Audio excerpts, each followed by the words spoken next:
Bien, damas y caballeros, es el momento de continuar con nuestra convención y por eso vamos a continuar nuevamente con Julieta Sierra, quien va a continuar con la importancia del uso de productos de origen animal en la industria de alimentación de especies animales. Damos el turno a nuestra siguiente ponente para hablar sobre su experiencia de la inclusión de estas materias primas en la alimentación de especies productivas. Damas y caballeros, por favor, nuevamente un fuerte aplauso para Julieta Sierra. Gracias. Gracias nuevamente. Si me permiten presentar.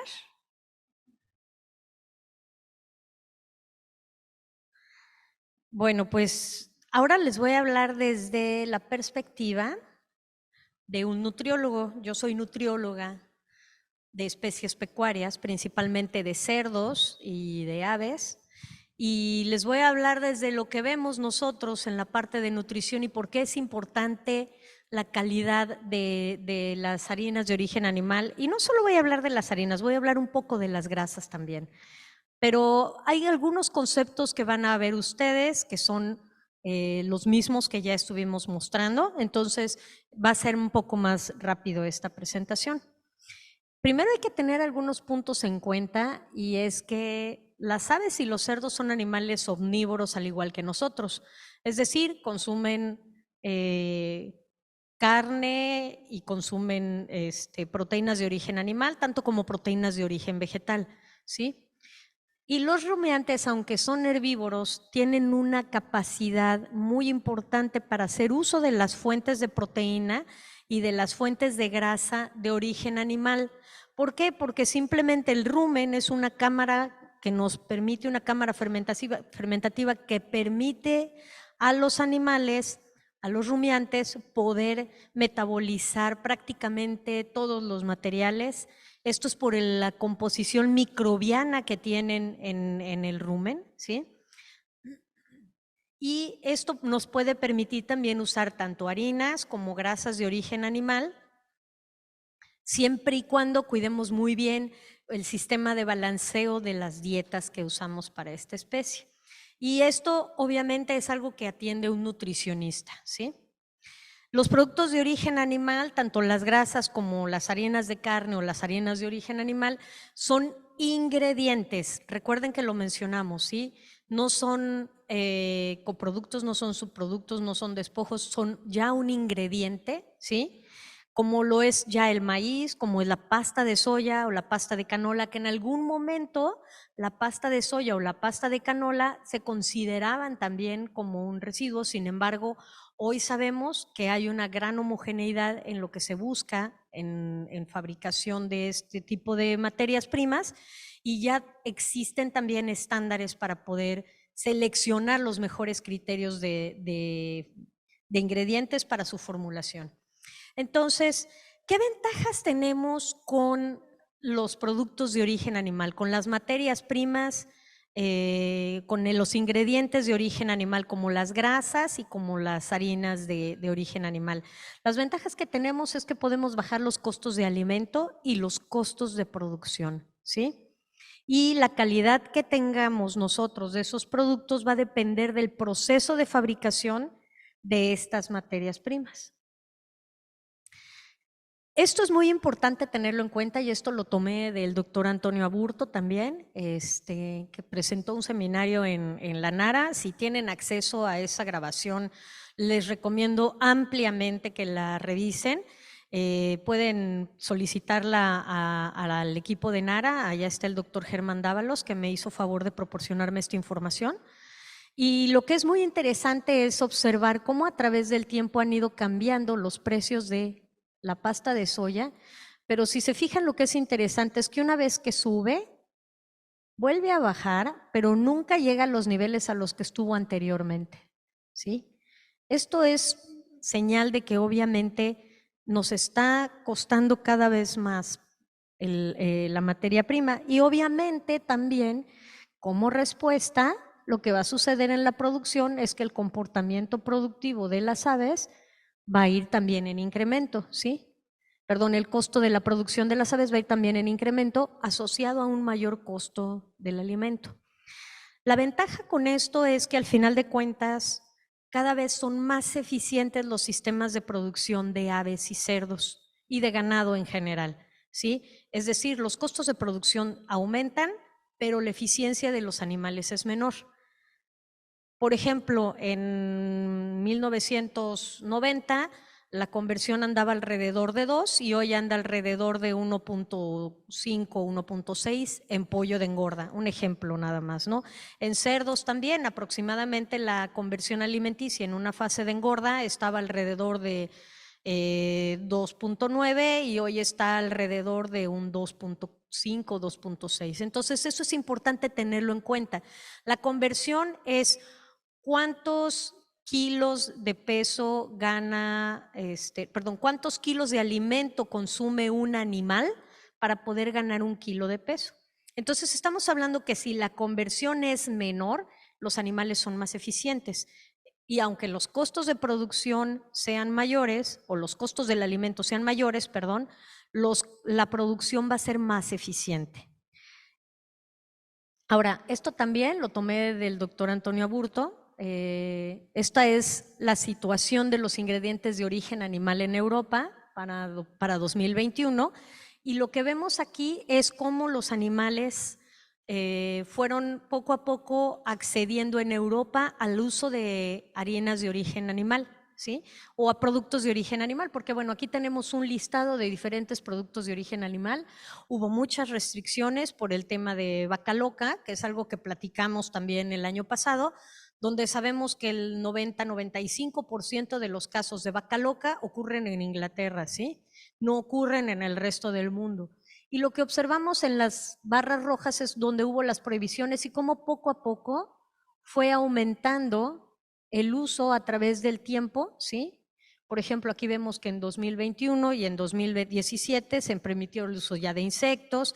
Aquí gelatina y colágeno para rumiantes a partir de 2021 en las diferentes especies. Los más restringidos quizás sean los rumiantes, ¿sí? Pero en aves y cerdos en Europa, que son tan estrictos en este sentido, cada vez hay más apertura para el uso de los productos de origen animal, ¿sí? En el caso de alimentos para mascotas, y podemos ver que se permiten prácticamente todas las opciones. Ahora, ¿qué es lo que hacemos nosotros como nutriólogos o qué es lo que hacemos en un sistema integrado en especies pecuarias? Pues primero que nada, para nosotros es importante conocer y determinar los nutrientes o los nutrimentos que hay en las materias primas, ¿sí? Hacemos cálculos a través de análisis, tenemos bases de datos para diseñar curvas donde podamos determinar estos niveles, los NIR, ¿sí? Mientras más datos generemos, más precisión vamos a tener en nuestra formulación.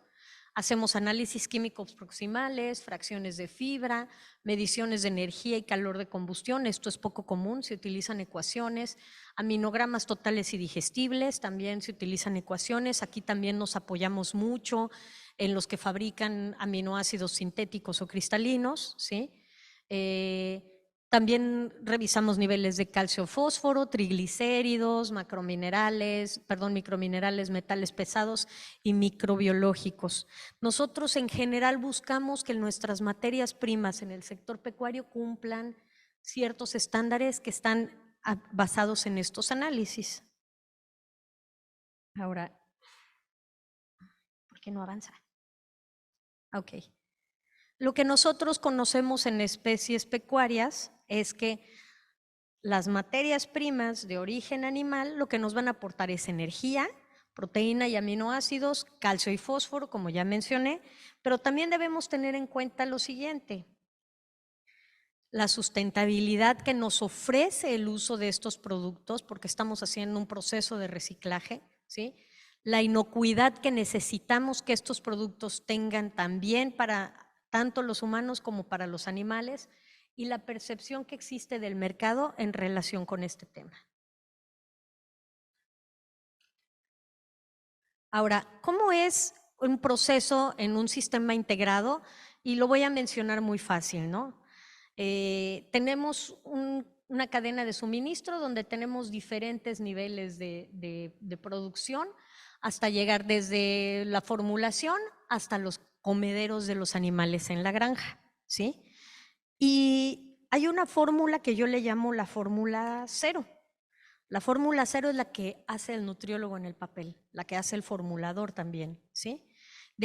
Partiendo de la fórmula cero viene una fórmula 1, que es la fórmula que calidad recibe y dice, ok, pues aquí me dicen que debemos meter estos ingredientes, ya la revisamos, vamos a la siguiente parte, que es el compras y el proveedor, ¿sí? Y ahí entre compras y el proveedor hacen otra fórmula diferente porque pues cada quien tiene sus intereses, ¿no? Cada quien, y no estoy diciendo que sea malo, simplemente hay que entender la forma de pensar de cada una de las áreas y las prioridades que tiene cada una de esas áreas, ¿sí? Hay otra fórmula más que se hace en la fábrica de alimentos, porque en la fábrica de alimentos tengo también una variabilidad asociada a los ingredientes, a la forma de almacenamiento, a los tiempos de vida útil que tienen los productos almacenados, al sistema de mezclado, etcétera. Tengo también un tema de transporte a las granjas. ¿Por qué? Porque en el proceso de transporte también voy a tener unas variaciones de las que vamos a platicar muy brevemente ahorita. Llego luego a los hilos y ahí ya tengo otra fórmula nueva. Y finalmente en los comederos yo tengo una fórmula que puede ser completamente diferente a mi fórmula cero, ¿sí?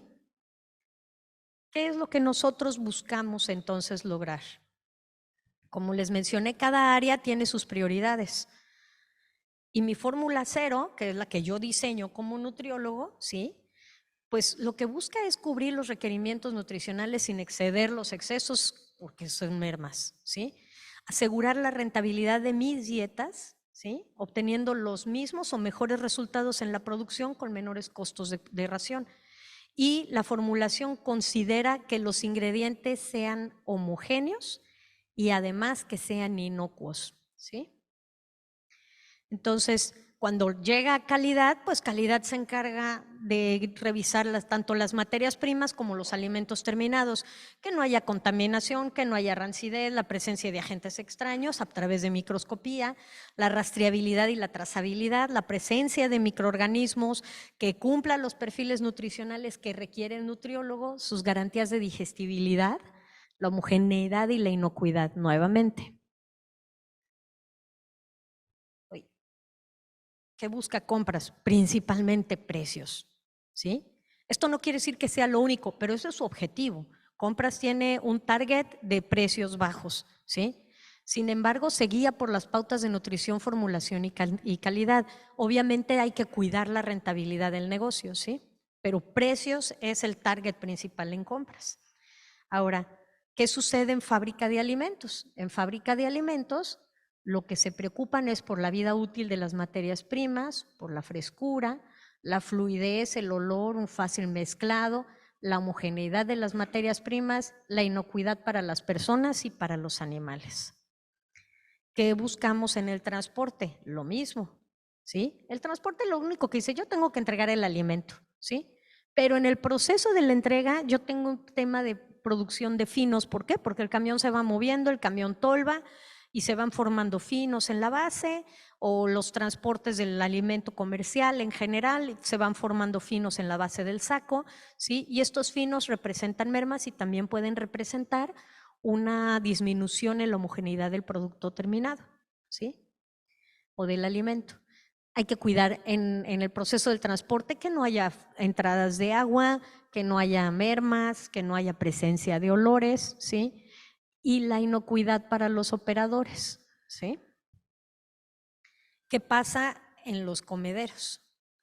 En los comederos hablamos nuevamente de finos. La presencia de finos en los comederos es muy diferente. Ay, me faltó una. Me salté la de los hilos. Pero bueno, no importa, porque al final es algo parecido. En los hilos de las granjas lo que necesitamos cuidar en forma importante es que no haya contaminación, ¿sí? Que no haya contaminación dentro del silo, porque se entrega el alimento y al momento de entregarlo, si no hay una limpieza previa, podemos tener contaminaciones del alimento por micotoxinas, por bacterias, ¿sí? Y esto obviamente va a representar un problema a nivel de producción. Entonces, ¿qué buscamos? Que haya inocuidad también en ese aspecto. Lo mismo acá, en los comederos lo que yo espero es que haya la mayor homogeneidad disponible del alimento para que los animales todos coman lo más parecido posible y las variaciones que ya tengan la respuesta productiva no sean tan agresivas, ¿sí? ¿Qué más busco? Que no haya humedad, mermas ni olores, que tengan buenos parámetros productivos, y estos parámetros productivos son el consumo, la ganancia y la eficiencia alimenticia, ¿sí? Yo busco una respuesta homogénea a nivel productivo y busco que el alimento también sea inocuo. Entonces, si se fijan, tenemos un denominador común en todos los lugares, que es la homogeneidad y la inocuidad, ¿ok? ¿Y cómo llegamos entonces a un tema de homogeneidad? Pues tenemos que clasificar las materias primas desde el origen, ¿sí? Tenemos que desarrollar a los proveedores. Y aquí es donde entran nuestros proveedores de harinas de carne o de grasas de origen animal, ¿sí? Necesitamos conocer los procesos de fabricación de las materias primas, de las harinas de carne y las grasas en este caso, ¿sí? Necesitamos conocer los sistemas de manejo y almacenamiento de los proveedores, de los que fabrican las harinas de carne, ¿sí? O de los que nos entregan los productos, de los que nos comercializan, ¿sí? Conocer las buenas prácticas de manufactura, las buenas prácticas de manejo del proveedor, porque tanto puede fabricar como puede ser un broker y entregarnos un producto, pero debe tener siempre buenas prácticas de manufactura. Hay que tener esto súper en cuenta. El proveedor no es alguien que nos quiera ver la cara. Nosotros no somos tampoco un cliente. El proveedor es nuestro socio comercial. Se convierte en nuestro socio comercial. Yo siempre digo que mi éxito en el sector es el éxito de mis clientes. Para que yo pueda prevalecer en el mercado, tienen que prevalecer mis clientes. Entonces yo tengo que entregarle a mis clientes un servicio de calidad para que ellos puedan prevalecer en el mercado. Y es lo mismo que menciono aquí. El éxito del negocio de la ganadería y de la fabricación de los animales, de los alimentos balanceados, es el éxito del proveedor, ¿ok? Entonces, cuidamos nuestro negocio por ambas partes. No podemos tener clientes que no nos paguen, no podemos tener proveedores que no nos entreguen lo que pedimos, ¿ok? Y esto es un proceso de mejora continua, que al final de cuentas nos lleva a poder garantizar la calidad de lo que estamos ofreciendo y está basado en una relación de confianza. Eso es el criterio para el desarrollo de un proveedor y es lo que como nutriólogos necesitamos de parte de los fabricantes o de los comercializadores de productos de origen animal para poder tener entonces una relación ganar-ganar. Ahora, también nosotros necesitamos desarrollar procesos estandarizados y todos estos procesos estandarizados deben estar asociados a todos los demás procesos involucrados con la producción, que son los que ya vimos, ¿no? Desde nutrición hasta la granja, hasta que llegan los animales. Entonces, tenemos que hablar ahora también, ya hablamos de homogeneidad, ahora vamos a hablar de inocuidad, ¿sí? La inocuidad, por traducción, es simplemente la incapacidad para hacer daño. Todo aquello que no dañe, ¿sí? Y en este caso estamos hablando de todo aquello que no dañe ni a las personas ni a los animales, ¿sí? Tenemos leyes y controles que permiten garantizar que los alimentos, los medicamentos y otros productos que se comercializan no van a causar problemas para la salud. También sabemos que debemos cumplir con las condiciones higiénicas y sanitarias que nos establecen las autoridades. Eso nos va a llevar a un criterio de inocuidad. ¿Por qué? Porque la inocuidad también se asegura a lo largo de un proceso. ¿Sí? Hablamos del proceso hace un rato, del proceso que usamos en nutrición, pero también hablamos del proceso de la fabricación de las harinas de carne o del proceso de las buenas prácticas de manejo en las harinas de carne, ¿sí? Y no solamente es en los ingredientes de un producto, es en general. Esto ya lo vimos antes, ¿sí? pero la calidad está sustentada en los tiempos que tengamos en el proceso y en la forma en que los manejemos, ¿ok? Para fabricar la harina de carne y para obtener la grasa. Entonces, la inocuidad tiene una estrecha relación con la concentración microbiana en los alimentos o en las materias primas, ¿sí? Y lo que se ha observado es que los ácidos orgánicos puros que vienen usándose desde tiempos remotos, ¿sí?, permiten que se logre una conservación de alimento debido a sus efectos que tienen como bactericidas y como fungicidas, ¿ok? Esto no es algo nuevo, esto es algo que conocemos y es algo que también mencioné hace un rato. El problema con los ácidos orgánicos puros es que son altamente corrosivos, ¿ok? Entonces, ¿qué hemos hecho? Pues se ha optado por usar sales de ácidos. Las sales de ácidos no son más que una reacción entre un ácido y una base para obtener una neutralización y disminuir los efectos adversos que pueden tener en corrosividad, en evaporación y en daño a las personas y a los animales por su propia presentación. Entonces, lo que se hace es que se hace una mezcla de una sal de anión ácido, y esta mezcla normalmente nos arroja un 70-80% de la fracción del anión ácido y el 30% será una sal. Sin embargo, esto no quiere decir que esta sea la actividad que tiene este anión ácido. Esto no quiere decir que tenga un 73% de actividad. ¿Por qué? Porque, como habíamos mencionado, es un proceso muy ineficiente de la transformación comparado con un ácido orgánico en su forma pura, ¿sí? Y es el cuadro que habíamos visto también hace rato, nada más que ahora estoy agregando aquí las diferencias entre sales. Aquí ustedes pueden ver igual el efecto que tienen diferentes dosis de ácidos en su forma pura comparados con una sal de ácido, ¿sí? Aquí vemos, por ejemplo, que tenemos una dosis de 1 kilo por tonelada, de 3 kilos y de 5 kilos. De ácido propiónico, su efecto salmonelicida, por ejemplo, pues para lograrlo se requiere de ácido propiónico puro, no estoy hablando de propionato de calcio, de ácido propiónico puro se requieren 5 kilos para lograr ese efecto. Y con ácido fórmico se puede lograr ese mismo efecto a una dosis de 1 kilo por tonelada, pero es un ácido, al igual que el propiónico, ambos son muy corrosivos y tienen esos factores detrimentales de los que ya platicamos. ¿Qué pasa cuando yo al ácido fórmico lo convierto en una sal? Aquí está un formiato amónico o un formiato sódico. Observen qué forma tan agresiva de disminuir su eficiencia. Y definitivamente el formiato sódico no sirve para nada, ¿no?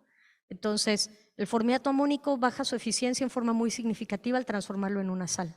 Requieres dosis muy altas para poder obtener la respuesta. Y el ácido acético lo habíamos visto también ahora que estuvimos en la plática anterior, que también tiene una eficiencia relativamente baja para controlar salmonela.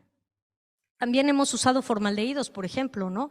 Yo conozco varias empresas que lo utilizan tanto en los granos como lo utilizan en las harinas de carne, ¿sí? ¿Y qué es lo que sucede con el formaldehído? Pues es un producto económico y es muy efectivo, o sea, tiene una efectividad importante. Permite una conservación del alimento, pero pongo conservación entre comillas porque la conservación es a corto plazo. El proveedor incluso dice que el efecto residual que tienen sus productos cuando tienen formaldehído es solamente de 21 días. El formaldehído es un carcinógeno, tanto para animales como para personas. Deprime el sistema inmune, ¿sí? Hay evidencia de ello. Altera la microbiota intestinal, también evidencia científica de ello. Y está prohibido su uso para como aditivo en los piensos o en los alimentos para animales de granjas o como conservante, ¿no?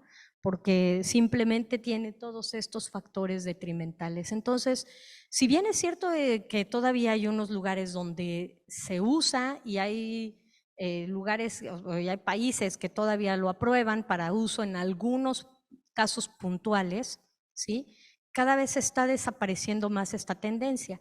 Y también es importante tener en cuenta que esto puede ser muy dañino para los operadores. Esto también ya lo habíamos platicado, que hay problemas asociados al uso de los ácidos orgánicos en su forma pura, ¿sí? Y también el tema del transporte, que es un riesgo. Nuevamente, la propuesta está enfocada al uso de ácido lignosulfónico combinado con ácido fórmico, en este caso para el control de salmonela en harinas de carne, con las mismas propiedades que habíamos visto, ¿no? Y aquí quiero hacer una mención específica, porque si bien es cierto que ya platicamos de lo que es el ácido lignosulfónico, hay algo que vale mucho la pena comentar, que al final de cuentas, al final de cuentas lo que observamos es que, por ejemplo, un ácido propiónico en su forma pura, pues requiere una dosis muy alta para poder lograr la respuesta, ¿sí? Y cuando combinamos un ácido lignosulfónico con un ácido fórmico para control de salmonela, vemos que la respuesta es mucho mejor, ¿sí? Con dosis más bajas. Entonces, esto es importante tenerlo en consideración. Ahora, el ácido lignosulfónico tiene otras propiedades súper interesantes. El ácido lignosulfónico tiene un efecto para el control de problemas de diabetes. Se ha usado en estudios para poder observar la disminución de la absorción intestinal de glucosa. Esto se utiliza mucho para problemas de diabéticos, pero no solamente eso, el ácido lignosulfónico también es un viricida, ¿sí? Tiene varios efectos asociados para disminuir los problemas de VIH. Estos virus encapsulados, en el sector pecuario tenemos varios virus encapsulados que nos causan problemas, como los virus de influenza, coronavirus, el virus de diarrea epidémica porcina. Entonces, tenemos virus que es importante considerar esta como una alternativa también, ¿no? No estoy diciendo que lo que estoy presentando ahora vaya a resolverles el problema, hay otros factores más, pero sí es importante tener en cuenta que el ácido lignosulfónico posee estas propiedades también, ¿no? Y esta es una de las razones por las que está aprobado por la FDA. Esta es una prueba muy sencilla que se hizo aquí en México, en un centro de investigación in vitro. Se metió una muestra de de la mezcla de ácido lignosulfónico con fórmico y se comparó con un acidificante comercial. Y lo que se observa es que el pH que se logra mantener por 24 horas con mayor eficiencia es el de la combinación del lignosulfónico con fórmico, y la concentración mínima bactericida, que es la concentración mínima que se necesita para eliminar salmonela, ¿sí? Fue de 2,5 kilos contra 4,5 kilos del producto que se considera que es uno de los líderes en el mercado, ¿no? Ahora, ¿cómo se comporta el efecto bactericida de esta mezcla en la residualidad que presenta? Esto es comparando con formaldehído, ¿no? Formaldehído al 15%, formaldehído al 30%, y creo que me faltó un dato aquí. Este cuadro está incompleto, les pido que me disculpen. Tenía aquí un cuadro donde tenía yo las dosis. Aquí está, perdón, no lo había visto. Ácido lignosulfónico y ácido fórmico. Entonces, lo que vemos es que estas son las dosis en kilos por tonelada a las 24 horas, a los 7 días y a los 30 días. Lo que vemos es que la capacidad para controlar con dosis más bajas la cantidad de salmonela es mucho más efectiva a través del tiempo con el uso de la combinación de ácido lignosulfónico y ácido fórmico, ¿no? Comparado con formaldehído. Entonces, no se le resta eficacia, sin embargo, sí tiene un tiempo de vida menor. Y esto es nada más comparando el ácido fórmico puro en residualidad con el ácido lignosulfónico combinado con el ácido fórmico. Lo que observamos es que a una dosis de 2 kilos aproximadamente, lo que estamos obteniendo es la misma respuesta en lo que se refiere a las unidades formadoras de colonia, sin los efectos adversos que representaría usar el ácido fórmico en su forma pura. Entonces, como mensaje final, lo importante para nosotros en el sector pecuario es homogeneidad consistentemente, ¿sí? Y para lograr homogeneidad necesitamos que los proveedores de productos de origen animal tengan en cuenta que en la homogeneidad estamos considerando todos los factores que vimos, incluyendo los factores microbiológicos, ¿ok? Inocuidad, que el alimento sea saludable, que no cause ningún daño ni a los animales ni a las personas. ¿Ok? Bioseguridad. Bioseguridad me refiero al tema viral. Ese es un tema para nosotros delicado. Si nos llega a caer, por ejemplo, aquí en México, peste porcina africana, va a ser un caos, por ejemplo, y en Latinoamérica en general. Entonces, ese tipo de detalles es importante tenerlos en cuenta cuando pensamos en el tema de uso de harinas de origen animal. La conservación, que tiene que ver no solamente con el alimento, sino la conservación en el proceso de almacenamiento del alimento y de las materias primas, ¿sí? Y la mejora en las calidades nutritivas de los ingredientes, que como ya hemos mencionado en varias ocasiones, se trata tanto de la mejora por digestibilidad como en el resto de los factores nutricionales que tenemos en la ración. Esto obviamente nos lleva a tener productos de alta calidad. No les voy a poner números ni valores, todo eso lo tienen en manuales, ¿sí? Existe ya. No tiene caso que yo les ponga información que pueden encontrar fácilmente en una página web, porque lo que para nosotros es importante es transmitir qué es lo que se necesita como a nivel práctico para poder tener el éxito en el uso de productos de origen animal. Gracias. Muchas gracias, Julieta Sierra Díaz, por tu participación esta tarde.